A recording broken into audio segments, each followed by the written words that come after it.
Alors, bienvenue au Living Lab, à ce grand entretien Living Lab Charlevoix avec le docteur François Raté. Le docteur Raté est un collègue depuis plusieurs années à l'urgence du 6 Chaudière-Appalaches, Hôtel-Dieu de Lévis. Il est donc médecin d'urgence, professeur à l'Université Laval et depuis quelques années ou un an, il est vice-doyen du nouveau campus, vice-doyen adjoint en fait, du nouveau campus délocalisé Lévis et Rimouski. C'est un médecin qui, plusieurs des étudiants, on s'est rendu compte, en fait, le connaissent déjà très bien parce qu'il enseigne le cours, il a fondé ou cofondé le cours de démarche clinique. Donc, il enseigne comment faire des questionnaires, des examens physiques. Donc, la base de la médecine, en fait, clinique à l'Université Laval depuis plusieurs années. Il a même écrit des livres là-dessus, un livre, Démarche clinique, qui en est rendu maintenant. Il va y avoir une 3e édition qui va sortir bientôt, je crois. Mais en fait, aussi, Dr. Raté est quelqu'un, et ça, j'espère qu'on va pouvoir réussir à te questionner là-dessus, François. Puis nous, on va se tutoyer, évidemment, aujourd'hui, mais parce que tu es quelqu'un de full techno, tu es dans la formation en réalité augmentée et réalité virtuelle, tu rejoins les régions. Donc, c'est vraiment un honneur pour nous. Tu es le premier collègue, en fait, de mon urgence que j'invite. Puis il y a vraiment d'éminents collègues. Donc, merci d'être ici aujourd'hui, François Raté. Ben, Comment vas-tu? ça me fait super plaisir. Je suis très content d'être là, puis surtout très content d'avoir entendu parler du projet que vous menez cet été là, à Baie-Saint-Paul, mais aussi à Passepébiac puis ailleurs là, au Québec là, pour promouvoir la médecine en région, puis venir essayer de trouver des solutions au manque d'effectifs là, causés par la pandémie, puis aux besoins qu'ont les équipes là, sur les sites là, à ces endroits-là, là, plus régionaux. Puis c'est ça, ce que j'expliquais avant, avant de couper la rencontre, c'est que j'ai un peu les mêmes enjeux que vous là, dans la délocalisation du programme, qui est comme une nouveauté à l'Université Laval. C'est pas nouveau à Montréal. Montréal délocalise depuis longtemps là, à Trois-Rivières. McGill le fait dans l'Outaouais. Chicoutimi, je veux dire, Sherbrooke le fait à Chicoutimi, mais aussi maintenant là, au Nouveau-Brunswick. Euh, Fait que la délocalisation, ça répond à plusieurs objectifs là, qui rejoignent les vôtres. OK? Donc, il y a, comme vous le savez, il y a comme actuellement une grande pression. Là, on en entend parler dans les médias, là, mais tu sais, le ministre Legault a donné son feu vert à former plus de médecins, là, puis en fait promouvoit, puis pousse beaucoup sur les maisons d'enseignement là, pour pour former plus de médecins. Je pense que l'objectif, c'est autour de 2027 là, d'avoir 600 médecins de plus là, de formés là, au Québec. Ça, ben, je ne sais pas si vous avez eu connaissance de ça, là, mais je veux dire, les milieux cliniques actuellement sont pas mal saturés là, en termes d'étudiants, puis ça va amener des défis énormes là, parce qu'à un moment donné, il va falloir vous mettre à quelque part. Là. C'est beau construire des amphithéâtres, là, puis, tu sais, mais il va falloir des milieux de stage aussi. Là. Puis pour ça, ben, il va falloir trouver des solutions pour que vous soyez exposés, puis que vous soyez bien formés. Là, fait que la délocalisation, ben, ça nous permet de prendre des étudiants du pré-externat puis de les rapprocher comme des milieux cliniques un peu, libérer un peu là, les amphithéâtres du Vendry qui sont saturés. Donc, moi, dans mon projet à Lévis, c'est 30 étudiants en médecine que j'attends, là, des cohortes de 30. Donc, je vais avoir 190 étudiants là, qui vont étudier ici bientôt. Puis probablement que, comme mes salles de vidéoconférence peuvent accommoder 36 patients, je suis pas fou, là, je sais qu'éventuellement, c'est 36 qui vont me pousser puis que je vais monter au-dessus de 100 élèves en médecine là, qui vont faire leur pré-externat là, à Lévis. Euh, Dans les objectifs qu'on a, il y a vraiment pas juste celui-là. En fait, il n'y avait pas du tout celui-là initialement, mais c'est devenu une solution à ce problème-là. Dans les objectifs du projet d'aventure médecine, du projet de délocalisation là, à Lévis puis à Rimouski, là, du programme de Laval, il y a aussi beaucoup rapproché les étudiants du milieu clinique, un peu ce que vous êtes en train de vivre comme expérience là, tu sais, à Baie-Saint-Paul puis à Passepébiac, là, où ce qu'on veut, dans le fond, c'est développer des expositions cliniques pour nos étudiants. Ça, c'est une faiblesse de notre programme depuis longtemps, faiblesse qui est moins présente à Montréal, là, puis dans d'autres facultés, mais qui est un enjeu majeur là, pour notre programme, là, où on veut que nos étudiants, on veut rapprocher nos étudiants là, des milieux cliniques puis du patient, dans le fond, pour qu'ils puissent, vous ayez accès à du pathologique aussi.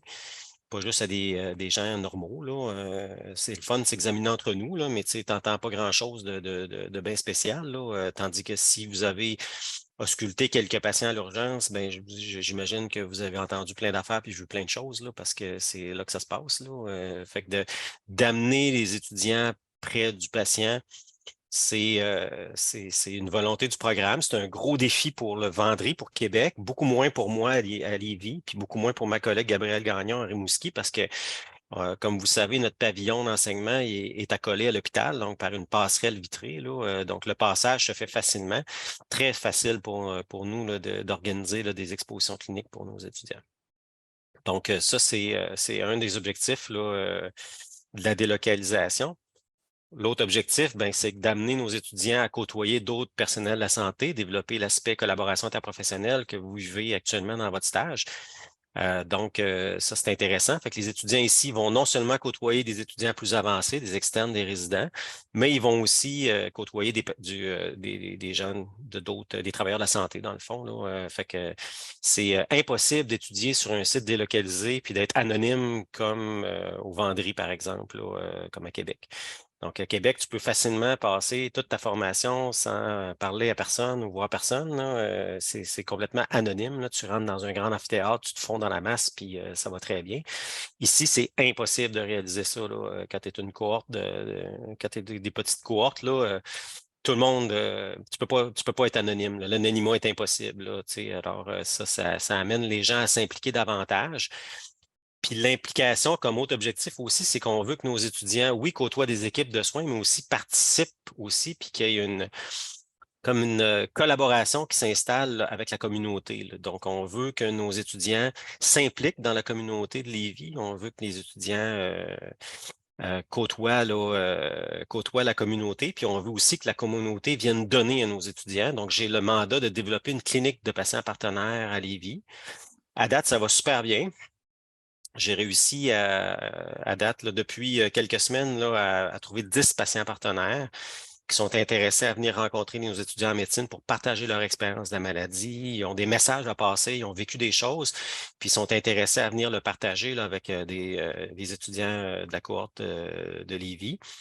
Alors, puis on a une clinique comme telle, un lieu physique là, qui ressemble à une petite clinique, si on veut, là, avec des salles là, c'est là qu'on va faire nos examens pratiques, là. Il y a un système de caméra, là, mais c'est comme toutes des petites salles de consultation là, avec une table d'examen puis un bureau, là, comme un bureau de médecin, si on veut. Fait que c'est là qu'on va faire nos examens pratiques, mais c'est aussi là qu'on va faire venir là, des patients là, partenaires qui ont soit des expériences à partager ou des conditions pathologiques, là. Donc, des personnes que je vais aller recruter avec des souffles cardiaques, puis des crépitants pulmonaires, puis des rates, des grosses rates, puis du liquide dans le ventre, là. Alors, donc on a le mandat de développer là, une espèce de développer une espèce de collaboration un peu avec la communauté, là, puis d'essayer d'amener là, le malade au chevet de l'étudiant aussi, là, et non juste l'étudiant au chevet du malade. Donc, on est en train de mettre en œuvre là, ces stratégies-là. Puis le but ultime de la délocalisation, c'est d'intéresser les étudiants à la pratique en région. Okay? Donc, la pratique, initialement, surtout la pratique de la médecine familiale, puis de les amener à développer un lien avec le milieu, les intéresser, dans le fond, là, comme moi, c'est avec Chaudière-Appalaches, là, je veux que mes étudiants, en fait, s'attachent au milieu. Puis, ce qu'on veut éventuellement, c'est que quand ils vont être médecins, qu'on fasse de la rétention. OK? On veut que les étudiants soient assez intégrés au milieu pour y revenir pratiquer. Donc, ça, c'est l'objectif comme ultime, là, parce qu'on a des besoins. Richard en a parlé tout à l'heure, là. On a des besoins criants, je veux dire, à Appalaches, là, pas nécessairement dans la zone du littoral, mais un peu partout en région, là, on manque d'effectifs là, à Saint-Georges, puis à Thetford, puis dans les Îles-Chemin, puis à Montmagny. Puis, donc, on a une belle grande région, mais qui est un peu dépourvue, là, où la répartition des médecins n'est pas égale partout, puis il y a des besoins criants en médecins. Donc, la délocalisation amène ça. Nous, on est les derniers à délocaliser au Québec, mais Montréal, avec Trois-Rivières, par exemple, on a un recul de 20 ans là, sur les étudiants qui ont étudié sur le site de Trois-Rivières. Fait qu'on sait que ces étudiants-là on connaît le devenir de ces étudiants-là. Donc, Trois-Rivières, en fait. C'est quoi le devenir, justement? C'est quoi le Oui, devenir de ces... ouais, parce que nos étudiants, ça va devenir des sondes, là. C'est comme un peu, on va regarder là, qu'est-ce qu'ils deviennent, là. Est-ce qu'ils continuent à étudier dans notre région, puis est-ce qu'ils reviennent y pratiquer? De l'expérience qu'on a de Trois-Rivières, c'est que eux autres, ils ont 100% de rétention à Trois-Rivières. OK? C'est-à-dire que Wow. tous les étudiants qui vont étudier à Trois-Rivières reviennent pratiquer à Trois-Rivières. À Chicoutimi, il se produit un peu le même phénomène, mais c'est un peu aussi dépendant des prêmes, là. S'il n'y a pas de prême, l'étudiant ne pourra pas retourner là, mais on sait que la majorité vont devenir des médecins de famille. Puis s'ils ne peuvent pas retourner dans le lieu ou dans la région qui les ont formés, ils vont continuer à pratiquer en région. OK? Donc, la très grande majorité ne retourneront pas en ville. Même s'ils deviennent spécialistes, ils vont retourner faire de la spécialité, mais en région. Fait qu'on sait que la formule fonctionne. Maintenant, il faut continuer mais je pense pas que le ministère de la Santé ou que les gouvernements ont ces statistiques-là en main, mais nous, on le sait maintenant que c'est un projet qui fonctionne puis qui permet de promouvoir la médecine rurale, si on veut, là, ou la médecine en région. Fait que dans le fond, je suis en train de faire la même affaire que vous autres. Je suis en train de développer un Living Lab Lévis, dans le fond, là, où on promouvoit la médecine en région, l'exposition clinique, le support aux équipes. À date, ce que vous avez vécu dans votre Living Lab, les étudiants de Lévis le vivent aussi là, dans leur exposition clinique. C'est-à-dire que moi, je les expose pas seulement au travail du médecin, je les expose aussi au travail de d'autres travailleurs de la santé. Puis je vous dirais que nos étudiants sont un vent de fraîcheur pour les équipes de soins. Il y a une morosité actuellement là, dans les milieux cliniques qui font que quand vous débarquez là avec votre naïveté là, puis tout votre intérêt là, ben, vous devenez très nourricier pour le milieu. Je me suis fait remercier par des services, là. Entre autres, j'ai envoyé mes étudiants faire d'exposition clinique avec les techniciennes en radiologie, les technologues. Puis quand je retournais chercher mes étudiants, ben, ils me disaient merci de ce que vous faites. Puis là, je leur disais ben, merci à vous, tu sais, d'accueillir mes étudiants, puis tout ça, puis de leur montrer qu'est-ce que vous faites. Je dis, non, non, non, vous n'avez pas l'idée du bienfait que vous nous faites en nous emmenant vos étudiants qui s'intéressent à ce qu'on fait, parce qu'enfin, on dirait qu'il y a des gens qui s'intéressent à ce qu'on fait. Ils m'ont dit qu'ils se sentaient comme la poubelle de l'hôpital, là, que personne ne s'intéressait à leur travail, puis voulait s'intéresser à ce qu'ils font. Puis ils m'ont remercié pour ça. Puis je trouvais que j'ai été un peu fiberglassé par ça, là, puis je me suis rendu compte qu'il faut continuer dans ce sens-là. Puis vous comprenez que ça va être un défi pour Québec, là. Québec a de la misère à me suivre, là, parce que moi, je suis parti, là, mais ça va être un défi là, de réussir à avoir la même exposition à Québec. Puis c'est un peu là qu'on en est là, dans le. Moi, je continue mon travail. Ils ont même essayé un peu de me freiner, là, mais ils se sont bien rendus compte que ça pouvait pas arriver. Parce qu'un des problèmes qu'on a, c'est les agréments, là. Il faut que l'expérience étudiante soit la même d'un milieu à l'autre, là. Tu sais, c'est un peu ce que les agréments demandent là, à l'université. Il faudrait que l'exposition clinique ou en tout cas l'expérience étudiante vécue à Rimouski, Lévis puis Québec soit identique ou en tout cas, à tout le moins, assez similaire. Mais vous voyez que c'est difficile, puis que ça va être difficile à faire. Ça va être un gros défi, en fait, pour Québec. Fait que il y a un ingénieur qui est venu là, la semaine passée là, pour voir comment qu'on peut, avec le Vendry, là, créer une clinique de patients partenaires comme on a ici, puis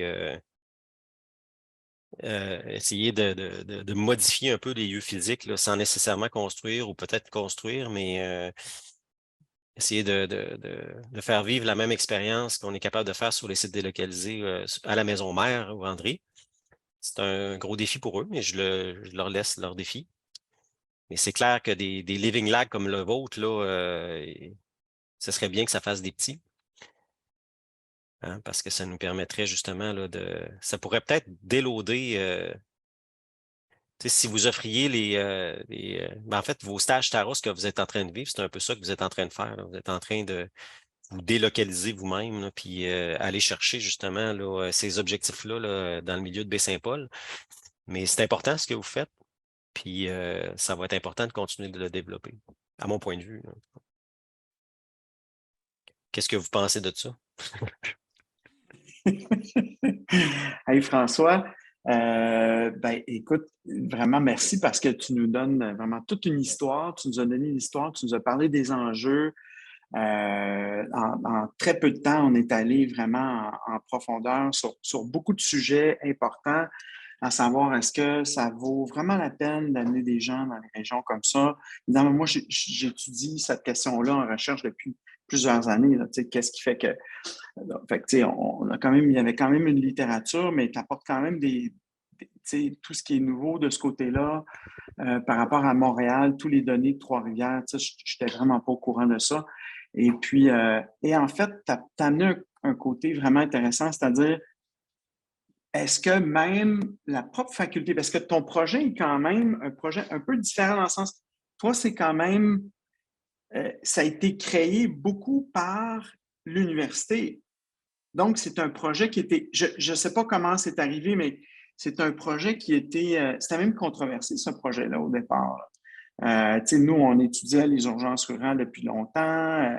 On m'a invité à une réunion, parler un peu de Lévis. J'ai dit tout de suite, oh, il y a des endroits qui ont beaucoup plus de besoins, des endroits beaucoup plus loin qui pourraient bénéficier, par exemple, de mini-campus délocalisés. Après ça, je n'ai plus entendu parler, honnêtement. Euh, Ceci étant dit, ultimement, moi, je pense que c'est une excellente idée, la façon dont ça tourne, puis d'autant plus qu'il ait pu recruter une personne comme toi, qui est visionnaire, qui est un expert en enseignement. Et là, mais par exemple, ce que je trouve intéressant, c'est que c'est une idée qui était quand même top-down, soit qu'elle venait du ministère ou soit qu'elle venait, qui est un peu différente du Living Lab. Mais nous, on n'est pas, tu sais, nous, c'est des petits stages, c'est vraiment tout petit, c'est quelque chose d'amener une petite expertise en un mois, 2 mois. Donc, ça n'a pas du tout les mêmes ambitions ça n'a pas du tout la complexité que tu as, François. Mais c'est quand même quelque chose que toi, tu es arrivé, on t'a mis en place. Et de ce que je comprends, tu es déjà en train d'un peu de brasser la cage, puis d'amener des innovations, et tu vois quand même une bureaucratie en arrière de ça. Est-ce vrai? Parce que nous, on a envie de ça régulièrement, mais toi, est-ce que tu as de la misère même dans ton poste de vice-doyen à dire, tu sais, moi, je veux avancer des affaires. Tu passes combien de temps? Quel est le pourcentage de ton temps? Tu penses à convaincre du monde? Euh, Pas tant, là. En fait, je génère des problèmes. Je suis un peu comme un abcès là, pour, euh, pour l'université. Puis ma collègue Gabrielle Gagnon, qui est très, très dynamique aussi, dans le fond, ils nous ont créés, mais là, il faut qu'ils vivent avec le monstre là, parce que ça fonctionne. Ça fonctionne vraiment bien, là, OK? Puis c'est une solution, là. Dans le fond, comme je vous dis, on est en train de faire exactement la même chose. Moi, je suis en train de faire votre projet là, de l'été, là, mais je suis en train de le faire comme à Lévis sur une échelle plus longitudinale, plus longue, là.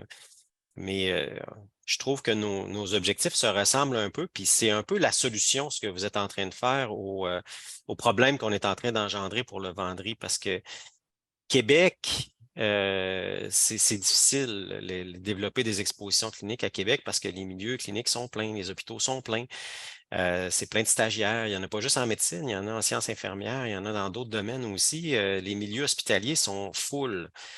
Comment faire à ce moment-là pour donner de l'exposition clinique à nos étudiants puis développer des objectifs qu'on a parlé? Ben, c'est de mettre à profit les cliniques autres que les GMFU qui sont pleins aux autres aussi. Donc, c'est aller chercher là, les cliniques privées, les hôpitaux plus régionaux, aller voir y a-t-il moyen d'envoyer des étudiants dans Port-Neuf, y a-t-il moyen d'en envoyer à la Malbaie, je ne sais pas. Ils sont rendus là, tu sais, parce que la solution, il ne se construira pas. Une clinique là, à l'Université Laval, là. Même si ça pourrait être une solution, là, on pourrait créer comme une espèce de grosse clinique là, qui accueillerait des étudiants là-bas. Mais c'est vraiment pas dans les plans, là. Ce qui est dans les plans, c'est vraiment d'amener nos étudiants ailleurs, développer des ELI, développer des. Tu sais, parce que le gros goulot d'étranglement, ça va être l'externat, là. L'externat, là, ça va être immense là, comme problématique. Votre externat va se modifier, est déjà en train de se faire. Là. On est en train de raccourcir la durée des stages, puis on est en train d'essayer de trouver des solutions, puis il y a une réforme de l'externat qui est en train de se créer là, pour accommoder les étudiants. Puis, fait que tout ça est en branle, puis c'est ça. Fait que moi, je suis au cœur de tout ça là, pour essayer d'aider à trouver des solutions. Mais moi, je m'amuse comme un fou parce que de faire ça à Lévis, ça se fait super bien. Puis je serais dans un autre milieu, Richard, j'aurais de la misère à le faire parce que, tu sais, Lévis, on a une tradition d'enseignement qui remonte à longtemps. Ça prend quand même un hôpital pour accueillir des étudiants de médecine. Ça prend quand même un hôpital d'envergure, là, tu sais, puis Rimouski répond à ces critères-là. Ça prend un hôpital général avec plusieurs spécialités. Hein, parce que votre formation, ben, elle s'adresse à plusieurs spécialités. Là, tu sais, il faut qu'il y ait de la gastro, il faut qu'il y ait de la neuro, il faut qu'il y ait de la pneumo, il faut qu'il y ait de la cardio. Tu sais, puis c'est pas tous les hôpitaux qui peuvent offrir un plateau comme ça. Là. Donc, ça prend quand même tu sais, Joliette, on a sollicité Joliette. C'est ce genre d'hôpitaux-là qui peut accueillir puis donner de la formation aux étudiants. Là. Il y a une limite à ce qu'on peut aller chercher. Là, mais mais c'est ça. Dans mes expositions cliniques, actuellement, les étudiants, là, ils sont restés beaucoup à Lévis comme tel. Parce que la première année, vous le savez, là, l'horaire est très strict. Là, fait qu'on a dégagé comme 4 plages, 4 demi-journées d'exposition clinique par session. Fait que dans le fond, ils font 8 expositions cliniques là, dans leur première année. Et l'année prochaine, je suis en train de développer des expositions cliniques à la carte. OK? Parce que la deuxième session, quand tu le fais en 3 ans, est beaucoup plus relaxe, puis il y a beaucoup plus de périodes. Là, fait qu'on a ciblé les périodes, puis je vais offrir différentes possibilités là, d'exposition clinique. Je rencontrais Dessercom un matin, puis ils sont intéressés à participer là, pour que nos étudiants aillent faire un peu d'ambulance aussi. Fait que ce sont les étudiants qui vont aller réserver leur plage horaire pour aller faire des expositions cliniques. Puis la troisième année, ce que j'aimerais faire, c'est vraiment comme complètement les sortir de l'hôpital puis du milieu du littoral, puis les amener justement à aller en périphérie, là, à Saint-Georges, puis à Thetford, puis à Montmagny, puis dans nos hôpitaux plus périphériques, faire leur observation clinique. Par contre, j'ai zéro budget pour faire ça. J'ai pas de budget pour mener le projet d'aventure médecine jusqu'à son terme, c'est-à-dire faire de la rétention ou faire découvrir les milieux très éloignés, là, ou plus éloignés de notre région pour essayer de faire de la rétention dans ces milieux-là. Fait que je suis en train de voir à des stratégies pour essayer de développer du financement. Là, je me suis associé un peu, je me suis tacoquiné avec la Fondation de l'Hôtel-Dieu de Lévis, qui sont habitués de faire des levées de fonds et tout ça. Puis j'essaie d'aller chercher de l'intérêt étudiant, là, un peu de jus étudiant là, pour essayer d'organiser d'organiser des activités là, de financement pour être capable de s'autofinancer, si on veut. Là, parce que malheureusement, je dépends de l'Université Laval en termes de budget. Puis si j'invite du monde ici puis que je leur paye un café, ben, il est sous mon bras parce que sinon, il faut que je fasse une requête pour une madame qui analyse ça aux finances puis qui me dit c'est pas accepté puis que je me fais dire. Donc, c'est ça. Fait que j'aimerais ça devenir un peu autonome. Là, fait que je suis un peu là-dedans actuellement. Là. Je fais un peu de J'essaie de voir qui sont les donateurs un peu de l'hôpital, puis j'essaie de m'acoquiner avec eux un peu. Puis Dessercom, c'est le principal. Fait que là, je suis allé les voir ce matin pour essayer de développer ça avec eux autres. Je leur ai parlé aussi de mon projet de réalité virtuelle aussi, là, parce que ça aussi, je suis en manque de financement pour ça. Peux-tu nous en parler justement de ça? Parce que, tu sais, évidemment, il y a toute cette capacité, même pour les gens, les médecins en région rurale, un des enjeux on a bien étudié dans nos projets, c'est vraiment l'accès à la formation continue. Puis les gens disent, tu sais, moi, s'il faut que je me déplace, il n'y a personne pour me remplacer, je pars une semaine, ça peut être assez compliqué, des trucs comme ça. Et il y a aussi, tu sais, des gens peuvent être intéressés à être dans un environnement où il n'y a pas de jugement, où tu travailles par toi-même, tu as une propre évaluation, tu es capable de vraiment de simuler. Il y a des applications bien simples de réanimation qui sont super intéressantes, mais il y a facilement la moyen d'aller plus loin. Moi, je ne les connais pas tant que ça, mais toi, tu suis ce milieu-là. Euh, c'est quoi l'avenir de tout ça, François, en formation médicale? Ben, là, dans la dernière année, on a développé un simulateur de réalité virtuelle. Qui l'a utilisé ici, là, dans votre gang? Pouvez-vous nous parler de l'expérience que vous avez vécue, Élodie, Megan, Maïka? Comment vous avez trouvé ça, la réalité virtuelle? Difficile, premièrement. Ouais! Oui, vraiment difficile. Tu sais, on est habitué de faire des cas cliniques, mais j'ai trouvé que c'était une difficulté supplémentaire, mais c'était vraiment, tu sais, j'ai énormément appris de cette expérience-là. Tu avais vraiment un cas que tu partais du questionnaire du patient, tu faisais l'examen, puis c'était vraiment réaliste, là, tu sais. Je pense que, en tout cas, moi, je dépassais souvent du cadre de ce que j'étais là, tu sais, tu étais vraiment submergé dans l'aventure. Puis, tu sais, je crois vraiment que ça pourrait être une bonne idée pour justement qu'on se pratique plus puis que ça ne nécessite pas du personnel parce que justement, il y a comme pénurie d'enseignants, j'imagine, puis ça fait que tu peux te développer comme à distance, pas nécessairement à Québec. Fait que je trouve que c'est vraiment une bonne idée. Toi, Maïka, comment tu as trouvé ton expérience avec le simulateur? Ben, j'ai vraiment aimé ça. Puis aussi, ce que j'ai aimé, c'est qu'on avait accès à comme plusieurs tests dans le simulateur.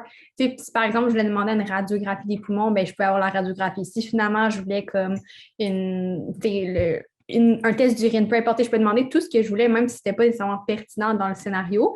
Fait que ça faisait en sorte que tu pouvais voir, ah, ben finalement, ce n'était pas tant pertinent, ça ne m'a pas apporté de détails. Puis c'est pas quelque chose que j'aurais la chance de pouvoir faire dans un vrai milieu clinique, de dire, ah, ben, je vais faire un test d'urine à mon patient, ben, on va me dire non, c'est pas pertinent. T'sais. Fait que là, au moins, je peux savoir comme que c'était pertinent ou non.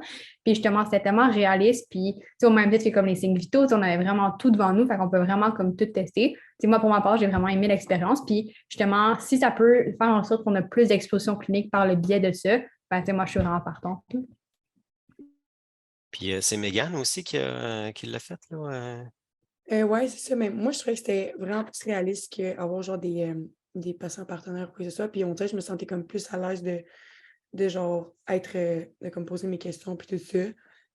Puis j'ai vraiment aimé ça. Mais moi, je pense que j'étais comme dans la première batch de comme de tous les étudiants. J'étais genre dans la première. Fait que c'est sûr que j'ai comme, genre nous aussi, c'était comme, on testait avec les nouveaux puis avec les autres étudiants plus vieux qui nous aidaient. Fait que c'est sûr que si, mettons, je pourrais le refaire à un moment donné avec d'autres patients puis qu'on soit comme toutes plus habitués, je pense que je pourrais encore en prendre, mais c'est sûr que j'ai comme moins de bons côtés à dire parce que c'est ça, on apprenait comme tout ensemble. Fait que j'ai comme appris avec les autres étudiants. OK. Pour ceux qui n'ont pas vu le simulateur, ça sera pas 2 secondes. Je vais vous montrer de quoi ça a l'air. Alors, on va avoir peut-être une sorte de démonstration d'un simulateur. Donc, on a un casque pour ceux parce que c'est enregistré en audio. Donc, on a un casque de réalité virtuelle. Fait que c'est ça le simulateur, OK? Puis tu as ta main virtuelle qui est là, ici. Fait que dans le fond, quand tu mets le casque, tu débarques dans une clinique là, virtuelle. C'est une expérience 360. Là, tu peux te tourner, tu vas voir. Quand tu te tournes, tu vois là, la salle d'attente avec les patients que tu vas voir dedans. Tu as une secrétaire qui est là, tu peux circuler, tu peux avancer. Physiquement, là, tu peux avancer de quelques pas ou te téléporter avec ta main virtuelle, hein, parce que ça, c'est comme ta main, là, que tu peux manipuler des objets avec ça, tu peux les prendre dans tes mains. Donc, c'est une expérience de simulation qui est très interactive, là. Donc, tu peux aller dans toi-même dans la salle, tu vas t'asseoir devant la patiente, puis la patiente s'anime. Il y a un panneau de questions qui apparaît où tu peux aller sélectionner là, la question que tu veux poser, puis que la patiente va te répondre. L'information que tu vas colliger va se positionner là, sur une note médicale. Après ça, ben, quand tu as fini ton questionnaire de la patiente, ben, après ça, ou du patient, après ça, tu peux comme l'examiner. Donc, tu peux faire toi-même des gestes techniques, là, c'est-à-dire que tu peux aller prendre un thermomètre, le mettre dans la bouche du patient, puis tu vas avoir une rétroaction sur le résultat. Tu peux ausculter ton patient. Donc, ça nous permet justement par la simulation, là, de vous exposer à des signes physiques.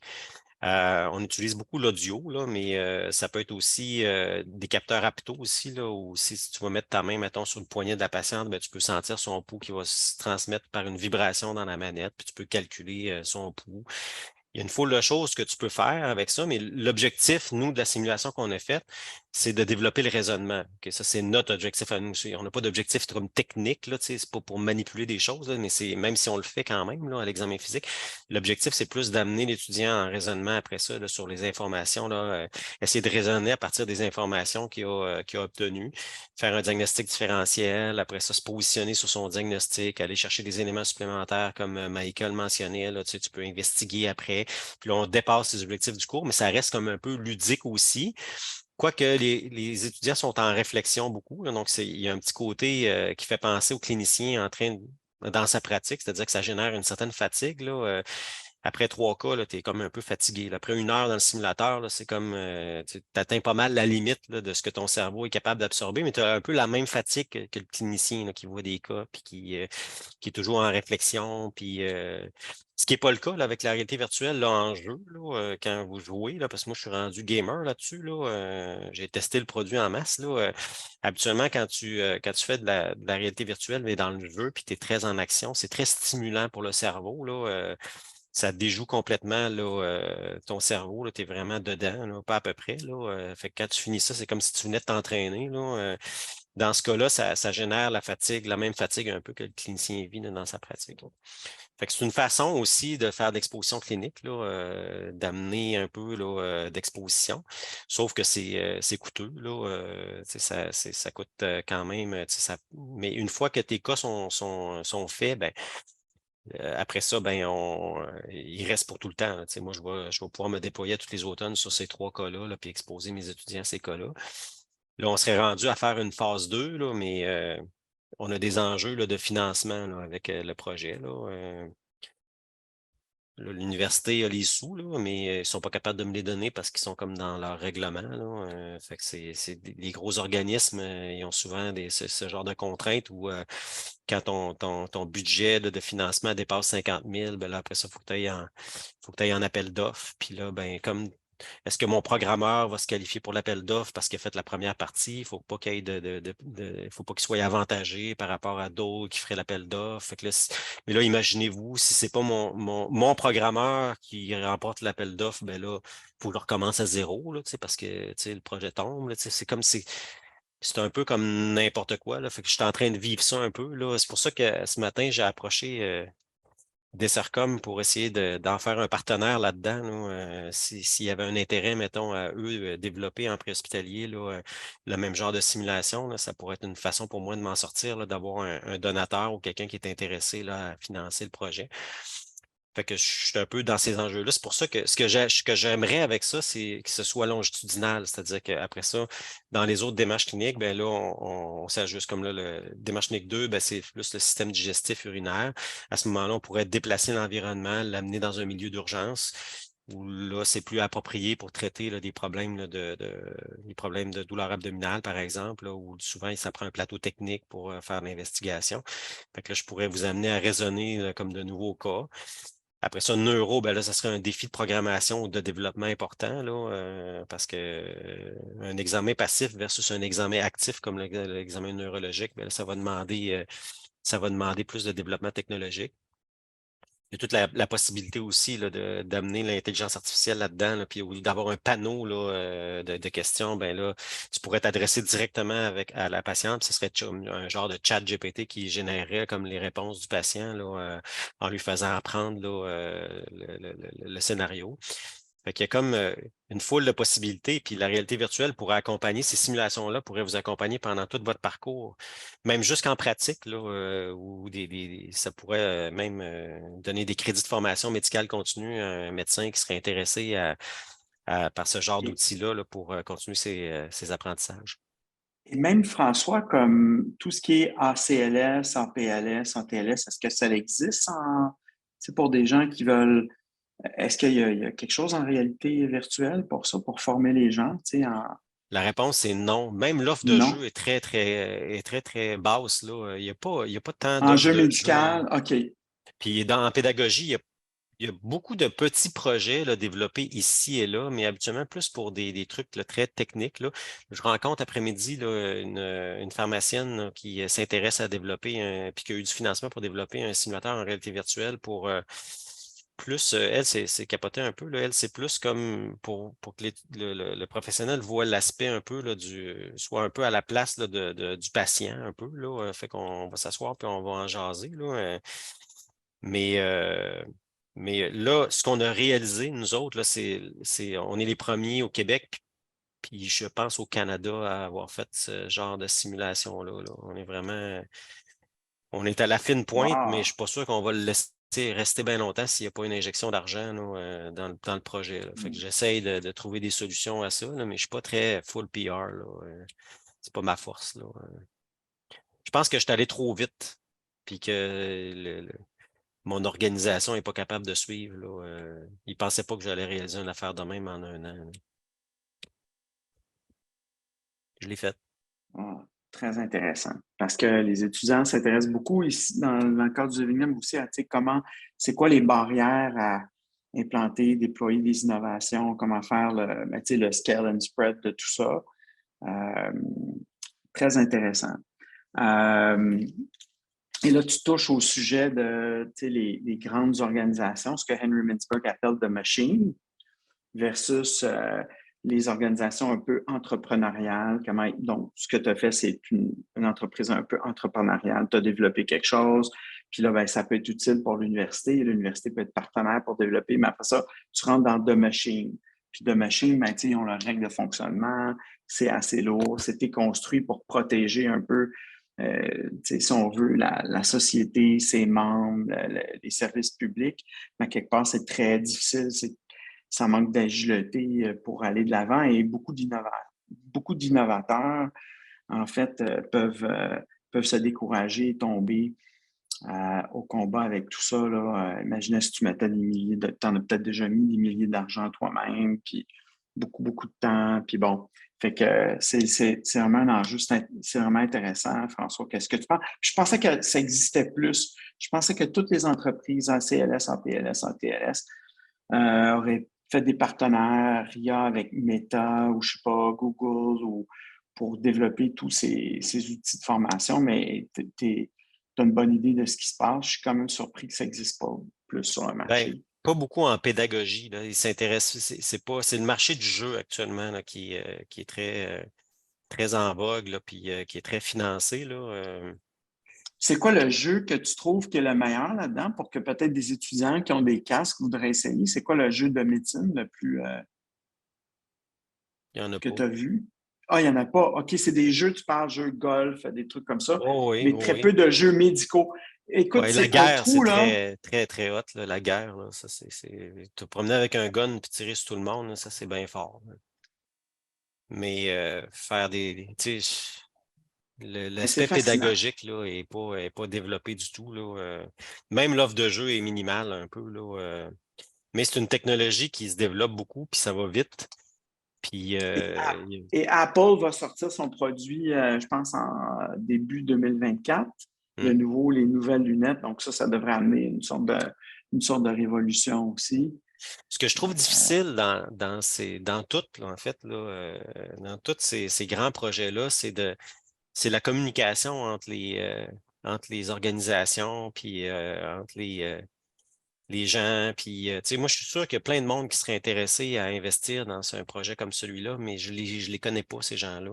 Déjà, c'est un miracle que j'ai pu rencontrer, tu sais, comme moi, qui a comme une expertise à développer, qui ait pu rencontrer un gars intéressé à faire de la réalité virtuelle, que c'est son dada, puis lui, ce qu'il cherchait, dans le fond, c'est s'associer à une personne comme moi pour mettre en pratique son intérêt pour le développement de la réalité virtuelle. Fait que c'est souvent, ces rencontres-là, des fois, sont pas faciles à faire. Puis c'est la même chose pour, tu sais, quand je disais tantôt d'amener mes étudiants à aller à Saint-Georges ou à Thetford, là, tu sais, j'ai beau les amener là, mais tu sais, s'ils sont mal reçus, je peux avoir l'effet complètement inverse de ce que je veux, là. Il y a comme un risque, si on veut, là. Tu sais, si on vous avait amené à Baie-Saint-Paul, puis que vous aviez été reçu, tu sais, tu arrives là, puis il mouille, puis il n'y a personne qui s'occupe de toi, puis tu sais, tu peux avoir l'effet totalement inverse où les gens, ils voudront plus jamais aller pratiquer là, où ils s'intéresseront absolument pas. Là, si vous êtes émerveillé par ce qui se passe dans Charlevoix puis à Baie-Saint-Paul, c'est parce que vous y êtes bien accueillis, vous vous sentez utile, vous avez, tu sais, c'est bien organisé. Fait qu'il faut faire attention de comment on fait les choses, puis il faut créer ces espèces de rencontres-là, puis que tout le monde ait les objectifs que ça fonctionne. Là. C'est ce que je trouve un peu difficile là, pour ce qui est du déploiement en dehors, dans des zones que moi, je ne contrôle pas. Là, François, c'est une entrevue un peu atypique la façon dont on l'a conduit aujourd'hui, puis c'est tout à ton honneur parce que tu es quand même, tu nous as partagé beaucoup d'informations en fait en peu de temps. Écoute, ça a soulevé beaucoup de questions. On pourrait continuer des heures, mais tu es en vacances, on ne veut pas te retenir trop longtemps. On va se reparler de tout ça, puis nous, toutes les façons qu'on peut faire pour collaborer avec toi, puis n'importe quelle façon. Nous, notre but, c'est de partager cette information-là. Puis évidemment, toi, tu connais beaucoup de choses, puis je suis assoiffé de comprendre comment tu fais les choses. François, je veux juste te dire, les étudiants, dans cette partie-là, maintenant, on ouvre ça dans la dernière demi-heure, si on veut. Il reste peut-être comme 25 minutes. On ouvre ça aux étudiants. Et donc, ils ne sont pas obligés, tout le monde de poser des questions, mais c'est des questions, puis là, c'est plus rapid fire. Donc, on va te poser une question, tu as une réponse assez brève, 2-3 phrases. Puis, ça va toucher en général à, des fois, on va aller un petit peu plus profond sur certains sujets, mais on demande quand même des réponses un peu plus courtes. Fait que c'est le genre de petit échantillon rapid fire. Puis, on termine tout ça avec un genre de petit, pas un jeu, là, mais tu vas voir comment on fait ça. Donc, je commencerai peut-être par Alexandre. Ben, dans le fond, je suis allé faire une petite recherche en parallèle. Puis je voyais, par rapport à la réalité virtuelle, je voyais le Oxford Medical Simulation. Je ne sais pas si tu avais vu ça aller. J'ai juste fait une petite recherche. Là, ça a dit que c'est le meilleur simulateur en réalité virtuelle avec Quest 2, selon mes recherches Google. Fait que je me demandais là, si vous aviez fait des recherches là, par rapport à ça. Puis s'il y a des démarches là, qui ont été entamées là, pour faire une éventuelle collaboration. Ça ou avec d'autres compagnies là, qui font des simulations. Je pense entre autres à CAE qui font des simulateurs médicaux assez réalistes. Donc, je me demandais c'était quoi votre plan, si vous en aviez un. Là, Alexandre, tu tombes un peu dans mes faiblesses là, parce que c'est ce que je me fais dire tout le temps là, quand je veux faire des projets là, un peu innovants. Là, je me fais tout le temps dire ben, t'as-tu été voir ailleurs, puis t'as-tu demandé à telle place, puis tout ça. Puis je le fais rarement parce qu'il n'y a jamais personne qui réussit à développer exactement ce que je veux. Puis je trouve tout le temps que je suis mieux de le faire moi-même que d'essayer de courir après quelque chose qui n'existera pas ou qui ne répondra pas à mon besoin. C'est l'expérience que moi je vis, mais moi, je ne suis pas de votre génération. Vous êtes une génération très collaboratrice où vous pouvez vous mettre à 100 pour faire un projet. Là. Moi, je n'ai pas ça dans le sang du tout. Là. Moi, je n'aime pas ça niaiser. Je suis médecin d'urgence, puis il faut que ça se fasse, puis que ça se fasse là. Fait que quand j'ai une idée de projet, je le fais. Puis si je pourrais le faire, ben, je ne demande pas aux autres de le faire à ma place. Là, fait que c'est ça qui a mené à mon projet. Je sais que si j'avais fait de la façon dont tu le mentionnes, je serais encore au premier balbutiement, puis en train de regarder les orientations qu'on pourrait donner au projet, puis chercher, je ne sais pas quoi, là, d'autres associations. Là, fait que moi, au lieu de faire ça, ben, je le fais. Puis c'est ça, c'est là que je suis rendu, mais je vais trop vite des fois. Mégane, rapid fire. Alexandre, ouais, vas-y, Mégane. Ah, mais vous pouvez compléter, je peux poser ma question après. Ben, en fait, juste pour dire, François, tu es quand même devant un gars techno, là, il gérait le groupe astrophysique, ou en tout cas Groupe aérospatial. Groupe aérospatial de l'Université Laval avant d'aller en médecine. Puis il est un des responsables là, du projet avec l'Agence spatiale, en tout cas des étudiants intéressés à l'espace. Fait que tu es un gars full techno, fait que, écoute, nous aussi, il nous en apprend chaque jour là, sur des affaires, fait que sens-toi pas mal pour ça. Mégane? Ben c'est ça, moi je voulais juste dire tout d'abord que je trouvais ça vraiment intéressant, là, toute la partie d'exposition clinique. Puis comme justement dans le stage Charas, c'est beaucoup ça qu'on vit. Puis à Sherbrooke aussi, on a comme la chance d'avoir le campus là, directement à l'hôpital. Puis je trouvais ça pertinent, là, tout ce que vous mentionnez sur l'exposition clinique dès le début des études. Mais je me demandais aussi, comme avec tout ce qui a été mentionné aujourd'hui, pour vous, c'est quoi le plus gros enjeu dans les prochaines années pour comme l'éducation justement des futurs médecins, puis probablement la réponse justement au manque de médecins là, dans les prochaines années? Il y en a plusieurs enjeux. Là. Moi, l'enjeu qui me touche, c'est de donner, c'est de former là, des jeunes médecins puis des médecins compétents. C'est d'améliorer le cursus de formation. Le risque d'en rentrer plus dans le système, c'est qu'ils soient moins bien formés. Puis ça, je vais me battre pour ça, puis je vais essayer de trouver tous les outils puis les solutions que je peux pour que votre formation demeure une formation de qualité, puis qu'on ne soit pas en train tu sais, que ce ne soit pas une usine à docteurs là, qu'on soit en train de faire, là, c'est vraiment pas ce qui est voulu. Là. Moi, je veux former du bon monde. À date, je pense que j'ai contribué à ça, là, la qualité de la formation, mais c'est ce qui, moi, il ne faut pas négliger. Puis il faut recentrer aussi notre réseau sur la qualité des soins aussi. Qu'est-ce qu'on veut faire? Là. Les qualités des soins ont souffert beaucoup là, de ces pénuries d'effectifs-là. Puis on a développé des façons de travailler qui répondent pas aux standards de qualité qu'on avait antérieurement. Puis ça, il faut se battre contre ça. Donc, une formation de qualité, puis des soins de qualité, là, je pense qu'il ne faut jamais perdre ça de vue. Élodie? Oui, moi, je me demandais si vous étiez, excusez-moi, si vous étiez au courant à Trois-Rivières, qu'est-ce qui fait justement que les étudiants veulent demeurer à Trois-Rivières par la suite? Est-ce que c'est vraiment les expositions cliniques, comme le fait d'être dans une plus petite ville? Est-ce que vous savez pourquoi? Il y a un lien d'attachement qui se crée là, presque immédiatement. Là. Tu sais, c'est vraiment en première session, après quelques semaines, les étudiants sont déjà attachés au milieu. Vous êtes à un âge où c'est le temps de vous prendre, puis si on veut façonner là, ce que votre devenir est là où vous êtes actuellement, vous êtes comme des cellules souches, si on veut. Là. Il n'y a rien de mieux qu'aller vous déposer dans un milieu si on veut faire de la rétention. Vous allez connaître des gens, vous allez vous attacher au milieu, vous allez peut-être vous faire un chum, une blonde qui va faire en sorte que vous ne voudrez plus bouger de là. Là. Tu sais, c'est un peu ça. Là, aux âges que vous êtes, là, c'est le meilleur temps, en fait, là, pour essayer de vous intéresser à là où il y a des besoins. Ce n'est pas quand vous allez être formé là, que ça va être le temps de vous dire, toi, tu t'en vas pratiquer là ou on aimerait ça que tu ailles pratiquer là. C'est là où vous êtes, là, si on vous tient là. Puis moi, je crois fermement aussi que ça n'a pas été démontré, ou en tout cas, on n'a pas de données là-dessus, mais je pense que les étudiants qui vont apprendre dans leur milieu d'enseignement, je pense aussi que non seulement ils vont vouloir retourner pratiquer dans cette région-là, mais ils vont vouloir aller pratiquer aussi, ils vont vouloir retourner enseigner dans leur milieu d'enseignement.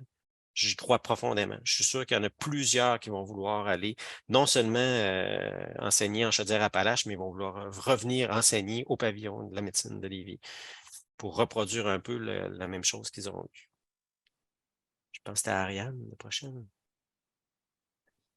Oui, moi, je me demandais, parce que personnellement, quand j'avais comme choisi, penser au choix de campus où je voulais étudier, j'avais l'impression que les campus de l'État-Musée, c'était un peu, pas comme un autre niveau, mais tu sais, j'avais l'impression que c'était pas le même enseignement, peut-être pour tous ces grilles. Donc, on dirait que ça m'avait fait hésiter, puis j'avais plus envie d'aller dans les campus principaux. Fait que moi, je me demandais, c'est quoi les principaux arguments que vous nous diriez de transmettre, et si on connaît des gens, mettons, qui hésitent dans leur choix. C'est ça que vous en avez quand même parlé pendant votre présentation. Mais tu sais, en résumé, c'est quoi vos principaux arguments qu'on pourrait transmettre aux étudiants qui hésitent à faire leur choix?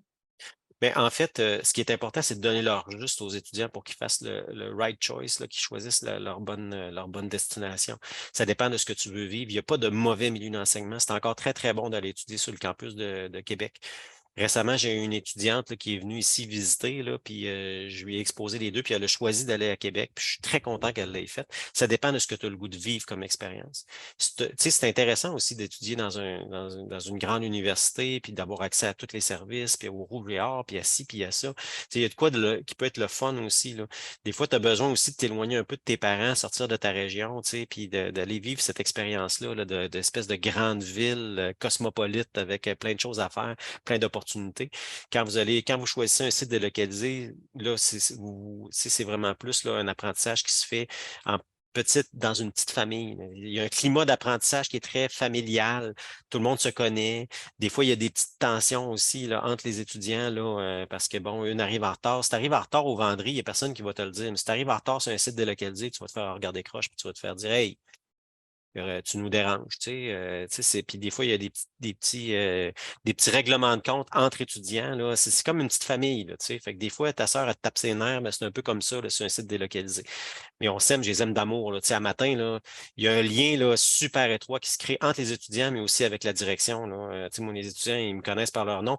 J'ai montré le vidéo promotionnel à matin à Dessercom, j'avais les larmes aux yeux tellement que je les aime, les petits griffes.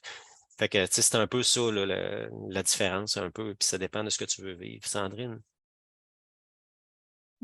Oui, je me demandais, dans le fond, moi, je fais le pré-externat à Québec, fait que j'ai tous les cours en présence, comme si je veux, je peux aller tout le temps en présence, tout le temps avoir des profs live. Puis, tu sais, à Lévis, Rimouski, mettons, cette année, il y avait énormément de cours en distance pour eux, fait que je me demandais c'était quoi les cibles à court terme, moyen terme, d'enseignement en présence pour ces campus-là, parce que je pense que ça peut être un bon facteur de rétention ou d'intérêt des étudiants de se dire, ben je vais aller à ce campus-là, puis ben, je vais avoir des médecins de Lévis qui vont venir m'enseigner dans ma classe versus je vais regarder un médecin qui anime la séance à Québec. Tu sais, c'est tout le temps une question d'équilibre, là. Mais je me demandais comme si c'était dans les plans des prochaines années, un peu comme ils font à Trois-Rivières, d'avoir vraiment des médecins du milieu qui viennent donner les cours à Trois-Rivières dans l'hôpital, ben, dans le campus de Trois-Rivières. C'est ça, je me demandais c'était quoi.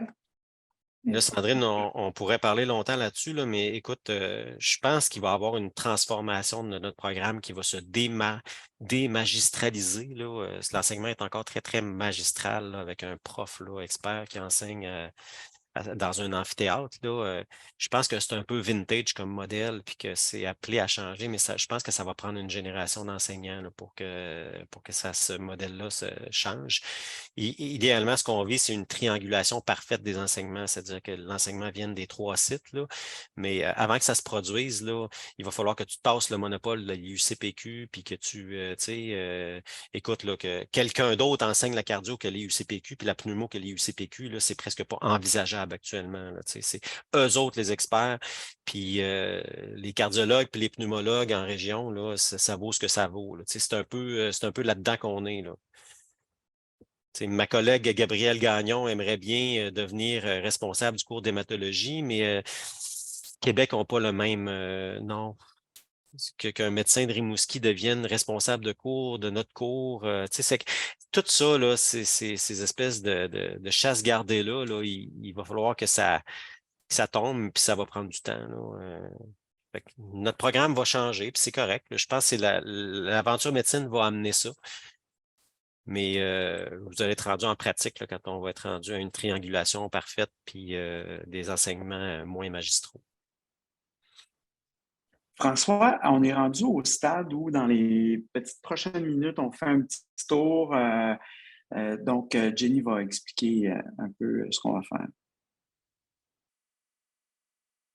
Donc, dans le fond, on termine toujours nos rencontres en disant une chose qu'on a appris, puis une émotion avec laquelle on repart aujourd'hui. Donc, je commence toujours en faisant un exemple. Wow! Je suis toujours impressionnée de voir comment des fois on peut être proche de des gens, avoir plein de chances d'avoir eu de l'information, puis pas savoir qu'on a tant de choses en commun. Puis c'est ce que je ressens aujourd'hui avec vous, là, on partage beaucoup d'enjeux puis de volonté. Fait que je pars très enthousiaste parce que je pense qu'on va continuer de partager des choses ensemble et de faire évoluer ces projets-là pour l'avenir de la médecine en région. Donc, je passe la POC à Sandrine à côté de moi. Oui, ben, ce que j'ai appris, moi, concrètement, là, le chiffre de 600 étudiants, là, c'est comme ça m'a fait wow, je trouve que c'est beaucoup. Là, je ne sais pas, on est combien d'étudiants en ce moment en médecine? Non, c'est 600 nouveaux médecins par année, mais à travers tout le Québec, là, les autres facultés. Oui, c'est ça, pas juste à ULaval. Oui, c'est ça. Mais quand même, c'est ça, je l'avais compris comme ça, puis ça m'avait quand même surprise, là, parce que c'est quand même un objectif, je trouve, ambitieux, là, si on veut garder la même qualité de formation. Fait que, bref, je ressors, disons, curieuse de ça, de voir comment tout ce qui est d'innovation va évoluer dans les prochaines années. Fait que je passe la POC à Maïka. Oui, ben en fait, moi, c'est pas tellement quelque chose que j'ai appris plus qu'un commentaire en général, là, mais je trouve ça vraiment le fun de voir qu'il y a encore des gens qui vont pouvoir se battre pour notre programme. Puis le commentaire que vous avez dit que justement, la faculté sont un peu réticents comme changer les responsables de cours, que c'est encore les CPQ, etc.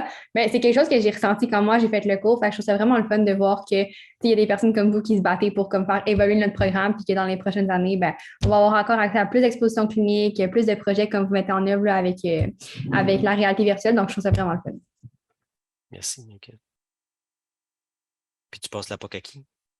Oui, excusez, on l'a encore oublié. Je vais passer la POC à Simon. Ouais, moi, le chiffre qui m'a vraiment impressionné, c'est le 100% de rétention à Trois-Rivières. Je trouve ça, je savais pas qu'on était autant, comment dire, plastique, là, dans le sens qu'en fait, on va à une place, puis là, on a vraiment envie de continuer à vivre là. Puis j'ai comme remarqué que, justement, depuis le début du stage de Living Lab, en allant à Charlevoix et tout, j'étais comme, avant, j'avais pas tant pensé à aller à Charlevoix, mais là, une fois que je suis allé pour de vrai, j'étais comme, wow, OK. C'est sûr que ce que vous êtes en train de faire, là, ça va avoir le même effet. On est en train de faire exactement la même affaire, là. C'est sûr que vous allez développer un attachement pour la Malbaie, puis que c'est quelque chose qui, quand vous allez considérer votre milieu de pratique, ben ça va vous intéresser. C'est pas pour rien que le maire de Baie-Saint-Paul est intéressé à votre projet, là. Excuse-moi, Simon, je t'ai interrompu. Ah non, c'est que ma mère est comme rentrée dans ma chambre. Fait que... Étais-tu propre? Hein? Étais-tu propre? Tu l'as-tu ramassé? Ta chambre? Ma mère? Ah, Ta ma chambre? chambre? Ta chambre? Ouais, elle est Ta mère. correcte, elle est correcte. Que je te voyais pas ramasser ta mère. Je vais passer la POC à Alexandre. Yes, moi, ce que j'ai appris, c'est qu'il y avait de la réalité virtuelle dans votre programme à l'Université de Laval. Puis là, je me rends compte qu'à l'Université de Montréal, on est quand même assez loin en arrière. Là, on commence à avoir de l'échographie, tu sais, juste pour vous donner une idée. Puis on dirait que ça m'inspire à justement essayer de pousser ça vers à l'Université de Montréal, d'essayer de pousser la réalité virtuelle. Parce qu'on a des groupes d'intérêt, on a des groupes étudiants là, qui militent pour certains aspects de la médecine. Là, on dirait que je me sens inspiré, là, c'est peut-être mon émotion, là, de faire ça, je suis inspiré là, par rapport au projet. Est-ce que je peux faire du pouce là-dessus? Richard, tu me donnes-tu un petit 3 minutes de promotion que je peux faire? OK. Fait que là, il y a une affaire que vous n'avez pas à Montréal, ou en tout cas qui ne vous intéresse pas. Là. Ça, c'est les maquettes un peu finales là, du livre de démarche clinique, là, la prochaine édition, là, pour te mettre l'eau à la bouche. Parce que tu parles que tu n'as pas d'enseignement d'échographie. Fait que ça, c'est le système cardiovasculaire. Là, je suis en train d'avancer un peu, là, mais quand on va arriver dans le laboratoire pour l'apprentissage, le premier laboratoire ici, là, dans le fond, c'est sur l'évaluation des pouls et de la tension artérielle. À un moment donné, on a inclus des petites capsules d'échographie. On parle du pouls paradoxal, mettons. Là, c'est la technique de la prise de tension artérielle classique. Là, ouais, tu vois ici. Là. Donc, comment évaluer le péricarde à l'échographie ciblée? OK? Fait que c'est une petite capsule, l'intérêt, l'anatomie, très, très court, la technique échographique. Puis là, pour voir comment tu fais, ben, tu as comme un petit onglet ici. Vous allez avoir ça, les étudiants de Laval, dans votre nouvelle. L'apprentissage de l'échographie est comme intégré là, dans le fond. Tu as juste à cliquer sur le lien, puis là, tu as une vidéo qui t'apparaît, puis tu peux voir comment manipuler ta sonde, mettons, puis tu vois en même temps l'image d'échographie là, sur le patient. Le livre de démarche clinique, là, c'est un livre qui a été créé pour les étudiants du pré-externat à Laval, mais je veux dire, ça a un intérêt, ça aurait un intérêt aussi à Sherbrooke, dans les programmes de Sherbrooke puis de Montréal, mais on n'est pas capable de faire de percée dans vos milieux. Fait que je vais prendre mon bâton de pèlerin puis je vais aller rencontrer vos responsables. Là, mais si vous avez dans vos plans l'apprentissage de l'échographie ciblée, là, ben, je pense que la prochaine édition du livre qui sort en septembre, elle serait vraiment très utile pour vous autres. J'ai fait mon pouce. Merci beaucoup, c'est super intéressant. On a hâte de voir ça. On a hâte de voir ça. Merci, François. C'est un bon pitch. On est rendu à qui? Oui, c'est vrai, j'avais pas lancé la POC. Elle a dit, est-ce que tu avais pensé? Parfait, bon, ben, ça va être à Elodie. Oui, ben moi, honnêtement, ça m'a vraiment éclairé sur pas la nécessité d'avoir des campus délocalisés. Tu sais, on promouvoit beaucoup Aventure Médecine à Laval, puis j'étais comme, je voyais pas pourquoi nécessairement, mais ça a vraiment été instructif à ce niveau-là. Puis je dirais que je ressors de cette réunion-là comme avec. Je suis un peu déçue que l'université ne veuille pas plus vous encourager que ça dans vos projets, là, tu sais, que ce soit dans la réalité virtuelle ou pour les expositions cliniques. Là. Je trouve ça dommage parce que vous avez vraiment beaucoup. Tu sais, vous êtes engagés pour ça, mais en tout cas, j'espère que vous allez réussir à les convaincre. Donc, Mais merci. elle a dit, c'est pas de temps de les convaincre, là, puis tu sais, c'est correct, je le comprends, là, que ça se produise, là. Je vous ai fait part de mes petites déceptions, mais c'est comme ça quand tu veux innover, hein. Faut que tu as des contraintes, puis dans la vie, c'est comme ça, là. Fait que là, j'ai une contrainte de financement, mais c'est pas parce qu'ils veulent pas me financer, c'est parce qu'ils peuvent pas, parce qu'à cause des règlements, là, universitaires. Fait qu'on va trouver des solutions, là, puis euh, c'est pas qu'ils veulent me bloquer au contraire, mais moi, c'est à nous autres de trouver d'autres stratégies. Fait que la façon dont je l'ai amené, c'est laissez-moi développer mes expositions cliniques, puis mes restants d'expositions cliniques, je vais les ouvrir à Laval. Fait que vous allez pouvoir venir faire de l'exposition clinique à Lévis. Fait que c'est un peu comme ça que je l'ai amené, puis ça passe quand c'est comme ça. Fait que c'est à nous d'innover puis de trouver les bonnes stratégies pour être capable de faire avancer nos projets. Oui, merci. Merci. J'avais pas compris. Excellente question. On passe la POC à qui, il a dit? Morgane, elle a parlé. Non, Non. ok. Ben moi, si je retiens une chose, c'est vrai que la persévérance est vraiment importante dans les innovations. On en fait un petit peu de notre côté là, des innovations, puis tu sais, on va tout avoir des blocages comme vous, mais l'important, c'est comme de pas se décourager parce que aventure médecine en ce moment, ça existe. Là, donc, tu sais, si vous n'aviez pas persévéré, peut-être que ça n'existerait pas. Puis, si je sors avec un sentiment, je dirais que j'ai hâte d'essayer la réalité virtuelle parce que étant en deuxième année, moi, j'ai pas eu la chance de l'utiliser. Donc, j'ai hâte de voir ça dans mon cursus.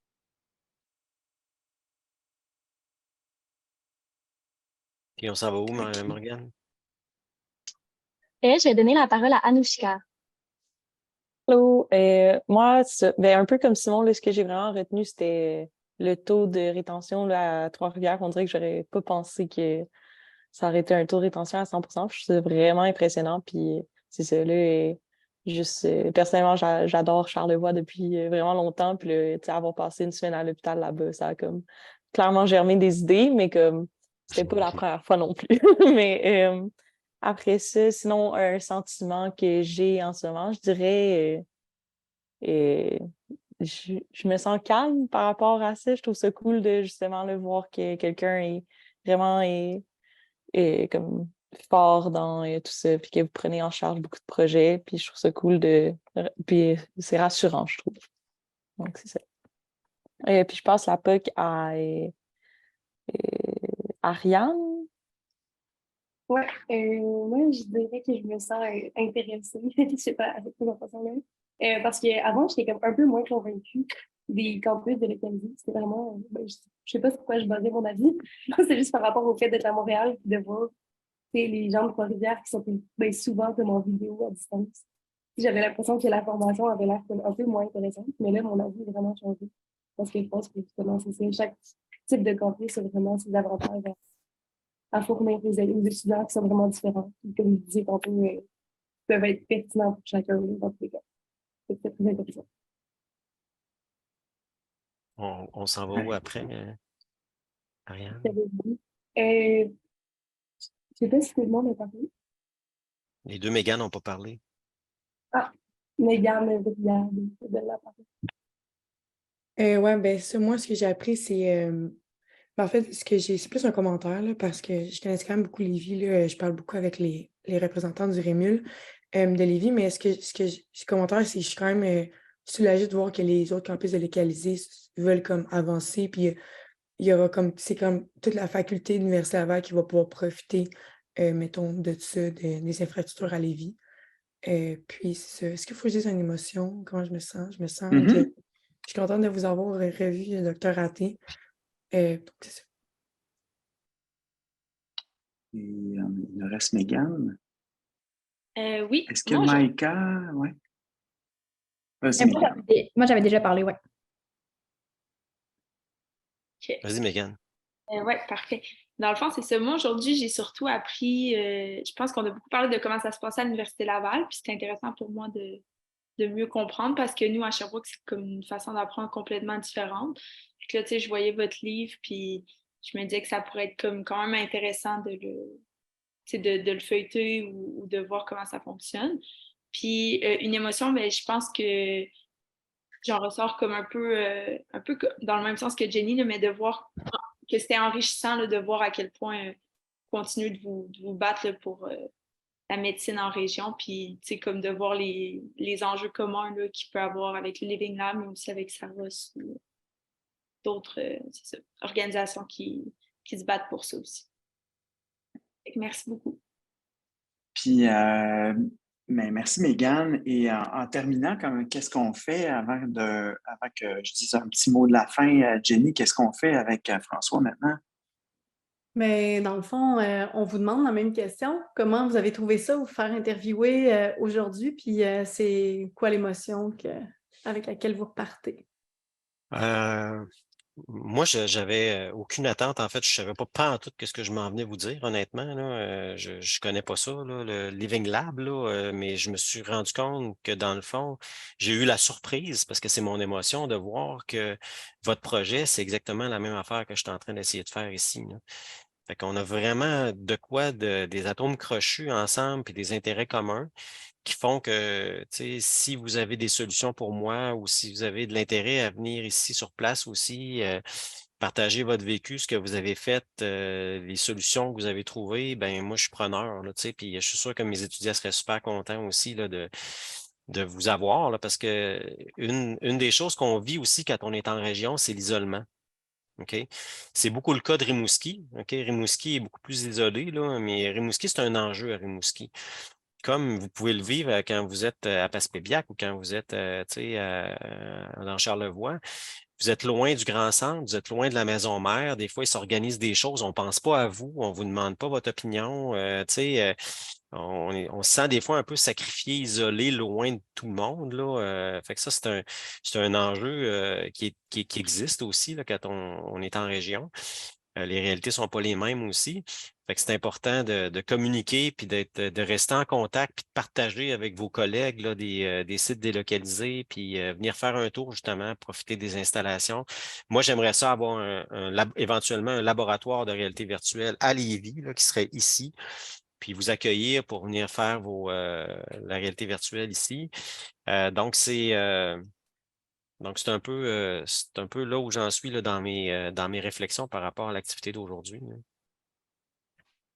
Et moi, je voulais te dire, François, avant de te remercier pour tout ton temps puis tout ce partage de savoir-là, moi, j'avais un peu une meilleure idée de qu'est-ce que tu faisais, mais nous, on t'a juste donné un petit survol et je peux te dire, c'est quand même assez différent, là. Donc, nous, on n'est pas dans la formation médicale clinique avec le projet de Living Lab. C'est vraiment sur les 5 piliers, leadership, innovation, santé, bien-être, médecine rurale. C'est vraiment d'amener des gens, un peu comme toi à ce niveau-là, d'amener des gens en région rurale, mais c'est vraiment toucher à des aspects qui ne sont pas tout à fait enseignés dans une période X sur une cohorte assez diversifiée. Donc, nous, ce n'est pas juste avec les étudiants en médecine et on n'a pas l'ambition, avec toute la formation clinique, etc., comme tu le fais. Donc, on n'a pas cette complexité à ce niveau-là. Et il y a aussi tout un volet recherche où on essaie éventuellement encore plus de le faire, là, de documenter qu'est-ce qu'on fait, puis voir qu'est-ce qui peut aller de l'avant. Il y a une chose que j'ai retenue de tout ça, c'est une question que je te pose. Es-tu familier avec le design thinking? Le concept de design thinking, parce que tu as l'air d'être quelqu'un qui vraiment triperait là-dessus. Non? Vous allez me former? Non? Non, ben c'est un gros pilier, c'est comme le cœur du stage, c'est vraiment l'apprentissage de design thinking. Moi, j'avais appris ça dans la MHL. On est allé en plus se faire former par IDEO, qui est une IDEO. Tu regarderas ça. Il y en a plusieurs compagnies ou universités qui enseignent ça. Ça, c'est parti de Stanford, de du D-School, du Design Thinking de Stanford. Et c'est vraiment sur, essentiellement, c'est une façon d'opérationnaliser les innovations. Donc c'est une formation en ligne que tu peux suivre. Et pour toi, qui est vraiment une fibre d'innovateur, je pense que tu vas complètement triper à apprendre ça sur le design thinking. Tu vas vouloir l'enseigner à tes étudiants. Et nous, donc, quand les gens finissent, ils sont capables de parler de design thinking, puis ils ont une expérience très pratique de ça. Et d'ailleurs, le stage, nous, a été design thinking. Donc, nous, on a dit, en pandémie, on voulait déployer ça un peu partout, mais on a dit, on va avoir juste un étudiant, un stagiaire. Donc, on l'a monté à partir de ça. Puis, on amène des gens dans la communauté. Bref, il y a plusieurs piliers du design thinking. On va te laisser regarder ça, mais tu sais, vraiment, si tu veux que nos étudiants partagent des trucs avec vos étudiants, ça serait super intéressant par rapport au design thinking. Et là, après ça, j'ai une idée. Si dans 1 à 2 mois de stage dans votre formation, tu veux nous les envoyer dans Living Lab, convaincu que les expériences vont être différentes, puis ils vont arriver avec le design thinking, puis ils vont amener ça dans le milieu à Lévis aussi, encore plus. Donc, vraiment ouvert, check ça, puis si c'est quelque chose qui t'intéresse, on peut s'en reparler. Vraiment, c'est quelque chose qui nous a beaucoup marqué, puis c'est un peu comme notre saveur. Moi, je veux dire, je te connais depuis longtemps, on est médecins d'urgence ensemble depuis longtemps, mais j'ai connu ton ex-blonde, Caroline, avec qui tu t'entends très bien, Caroline Duchesne, qui est une top chercheure mondiale, une chaire de recherche en bioaérosol. Et je l'ai connue même avant toi parce qu'on a organisé le premier congrès, pas le premier, mais un congrès sur la médecine, sur la santé rurale à Lévis. Et d'ailleurs, on avait les jeunes de Cirque du Monde avec Julie Théberge qui était là à Lévis.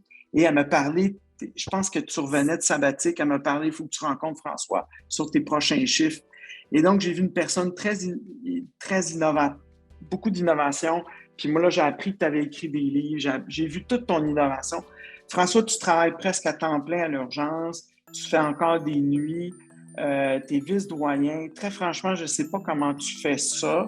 Tu t'enfonces des heures incroyables. J'espère que tu vas faire attention à toi. On sent cette passion incroyable de ce que tu fais. Moi, je suis que reconnaissant de ta présence aujourd'hui. Je te remercie infiniment d'avoir participé à cette session de Living Lab Charlevoix, puis je suis certain que ça va créer des liens encore plus. J'aimerais ça. Merci, François. Merci à vous. Puis peut-être, Richard, suis-le, tes jeunes, utilise-le comme sonde aussi, parce que je pense que tu es en train de faire aussi créer des vocations. Là, il y a quelque chose qui se passe chez vous qui fait que ces étudiants-là vont atteindre des objectifs que nous, on vise avec Aventure Médecine, là, mais d'une autre façon. Là, je pense que tu es en train de former de la relève en région en ce moment, là. Même par juste un stage de quelques semaines. C'est assez magique. Là. Fait que je vous encourage à continuer, puis je veux collaborer avec vous autres. Bien, merci infiniment, François. Bye. Bye. On te laisse à tes vacances. Bonnes vacances. Merci. Bye bye.